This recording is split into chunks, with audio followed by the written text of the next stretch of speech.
Mapapahamak kayong mga nagpayaman ng inyong pamilya sa pamamagitan ng inyong mga ninakaw. Ngayon nagsisikap kayong ilayo sa kapahamakan at panganib ang inyong sambahayan. Ang inyong mga pagbabalak ang nagbigay ng kahihiyan sa inyong sambahayan. Winasak ninyo ang maraming bansa, kaya kayo naman ngayon ang wawasakin. Dito makikita natin ang babala ng Diyos laban sa mga taong gumagamit ng pandaraya at kasakiman para lamang sa sariling kapakinabangan.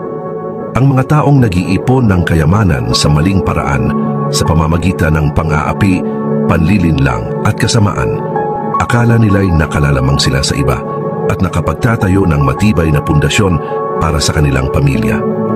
Ngunit sa mata ng Diyos, ang ganitong uri ng pamumuhay ay walang saysay. Ang pandaraya ay hindi nagbibigay ng tunay na seguridad, kundi nagdadala ng kapahamakan at kahihiyan. Itinuturo rin ng talatang ito na ang kasalanan ay hindi lamang nakaapekto sa isa, kundi nakaabot hanggang sa kanyang tahanan, pamilya at maging sa buong bayan. Kapag ang isang tao ay namuhay sa kasakiman, hindi lang siya ang nagdurusa, kundi pati ang mga nasa paligid niya. Ang maling gawa ay nagbubunga ng sakit, pagkawasak ng tiwala at pagkakahiwalay sa Diyos.